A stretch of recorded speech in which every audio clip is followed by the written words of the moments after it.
सप्रेम नमस्कार प्रिय देवीय जनों। आत्मज्ञान, ब्रह्मज्ञान, तत्वज्ञान, यह ज्ञान क्या है?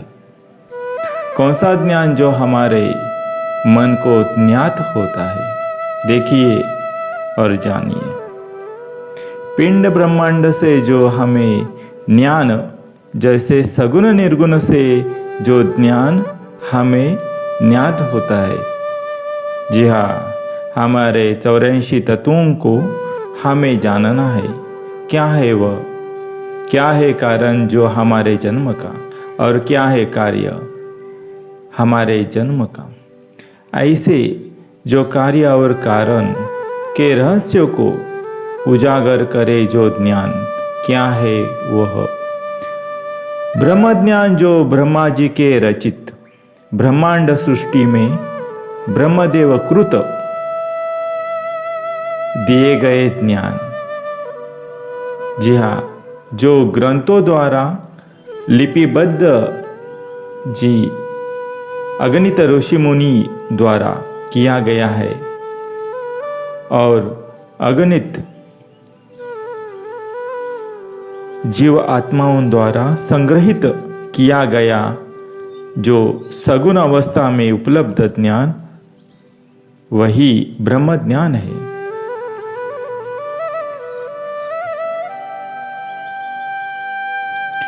हमारा पिंड मानव देह का है, जी, जो अति मूल्यवान है, हमें जो अगाध पुण्य परिश्रम से प्राप्त हुआ है, जो 4 खानियों में श्रेष्ठ है, जैसे कि बीज से उत्पन्न उद्बीज खान है, स्वेदज, जी, स्वेद से उत्पन्न खान है,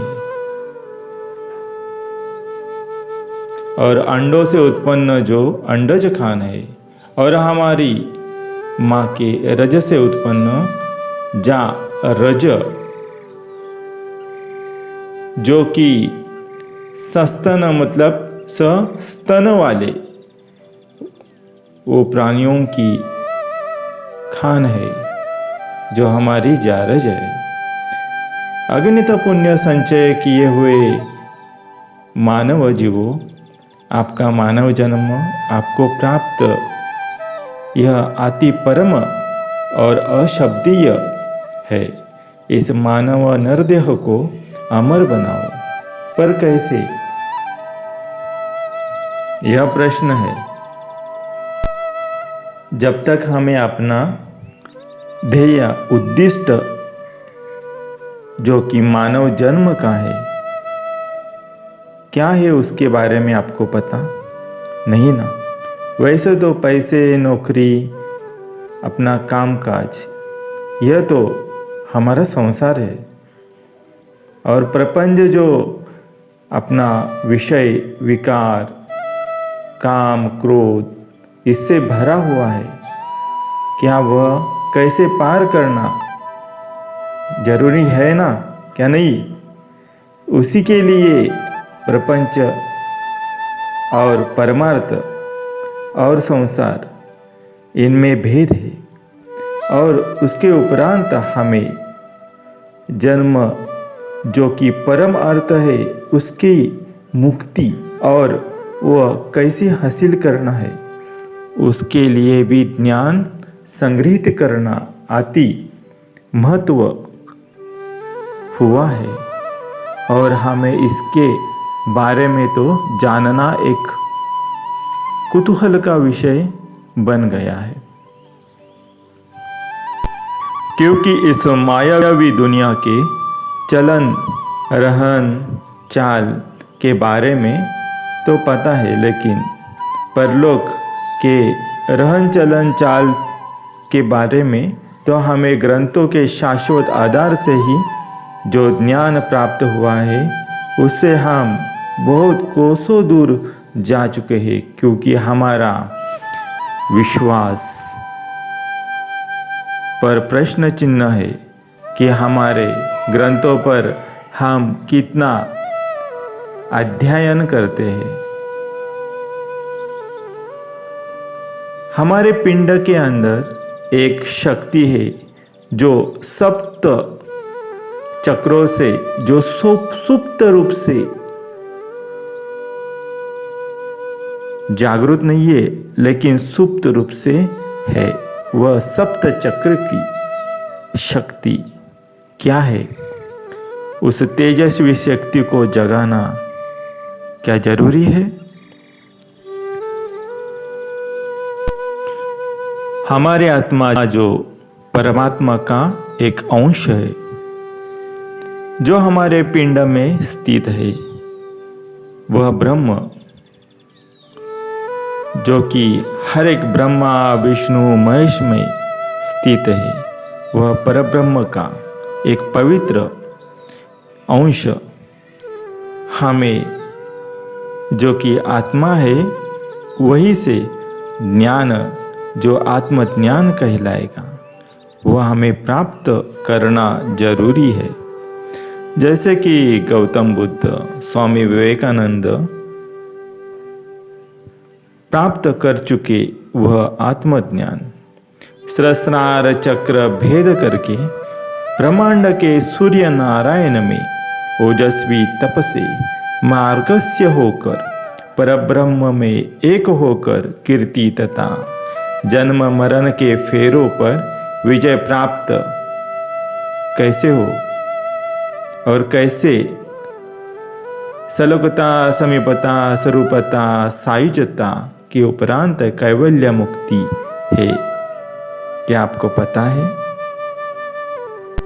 वर्तमान समय में जो आत्मज्ञान अर्जित करने का पथ अब दुर्लभ हो चुका है, अदृश्य तो हुआ नहीं है। आप यह मार्ग खोजो, सत्संग करके ज्ञान तथा विशेष ज्ञान प्राप्त करें। अन्न देह, ज्ञान देह, मनोदेह, विज्ञान देह, यह अपने सूक्ष्म तथा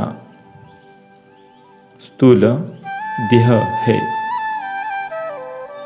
और अपनी सप्त चक्र जागृति के उपरांत अपना देह एक मन मंदिर है, जो कि एक मायावी सृष्टि में है। वही अपना जीव को शिव से मिलन पश्चात नाम देव गुण से जोड़ा जाएगा।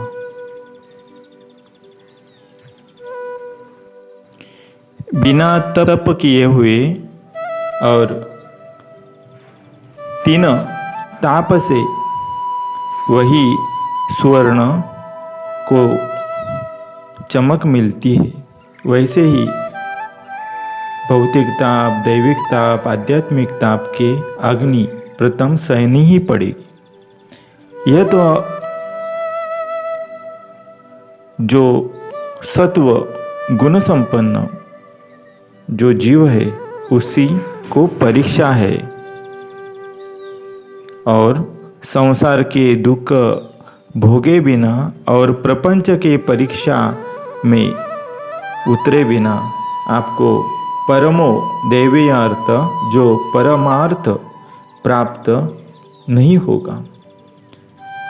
और यही तो जीवन है। आप सभी मनुष्यों को मानव नरदेह की अगणित शुभकामनाएं। कारण तो मानव देह है मुक्ति का स्रोत, पर यह भी अगणित संकटों से भरा हुआ है और इस संकटों को एक विश्वास, एक परब्रह्म के तथा अपने कर्मों पर, अपने गुरु के सिखाए गए ज्ञान पर पूरा भरोसा करके ही इस भवसागर की परीक्षा में उत्तीर्ण होना, यही मानव मन तथा मनुष्यों का परम कर्तव्य है। और इस परम कर्तव्य को सहजतापूर्ण मन में हौसला महत्वाकांक्षा से निभाना है। यह कठिन कार्य सुलभ हो जाएगा अगर है मन में उत्साह, उस परमात्मा पर भरोसा। आप जान लो कि संसार के IAS, IPS, IRS इन परीक्षा को उत्तीर्ण करना कितना मुश्किल है, पर फिर भी मनुष्य की इच्छा शक्ति अगर उच्च श्रेणी में, उच्च स्थिति स्तर पर हो तो वही परीक्षा मनुष्य मानव पार कर सकता है। तो परमार्थ की परीक्षा तो उससे भी बहुत उच्च स्तर की कठिन है, तो उसके लिए तो तथा प्राथमिक स्तर से प्रयास करना अति महत्वपूर्ण है। अगर आपको इस संसार के 84 दशलक्ष जीव योनियों में जन्म और मरण लेकर अखंडित मार्गस्य होकर रहना है तो मुक्ति के गांभीर्य को अनदेखा कीजिए। पर आपको अपना जीवन खास बनाना है तो संतों तथा दिव्य पुरुषों की जीवन गाथा को समझना ही होगा, क्योंकि अगाध परिश्रम इन दिव्य जीवों ने किया। क्यों किया? क्या तात्पर्य है? सत्य की मिथ्या आपको ही खोजना है। ज्ञान तो ब्रह्मांड में भी है और पिंड में भी जागृत है। सद्गुरु की कृपा तो प्राप्त करनी जरूरी है। यह संयोग है। मुक्ति तो सत्य है और सत्य अखंड शाश्वत है। आप बद्ध मुमुक्ष साधक और सिद्ध हो, और सिद्ध होकर अन्य जीवों को सिद्ध बनाओ। चिंता मत कर, क्योंकि सब कुछ नियोजित है विधाता के संकल्प से। आपको सिर्फ निर्भयता से कर्म करना है। आपको भविष्य को नहीं तो वर्तमान को अच्छा बनाना है। आपको संसार को सीमित और परमार्थ को तेजोमय बनाना है। संसार में बुरे लोग मिलेंगे, पर इनके कर्म को विधाता फल देगा। आप चिंता न करें। आपके साथ संत, महंत, ऋषि मुनि, जपी तपी योगी इत्यादि इत्यादि का जीवन आपके साथ ही मार्गस्य है। इनका संग करें। परब्रह्म तक जाने के लिए प्रथमतः माया का सहारा जो अपना देह है, पर अंत में वही देह का निरसन होना अति अति अति अनिवार्य है। जी हाँ।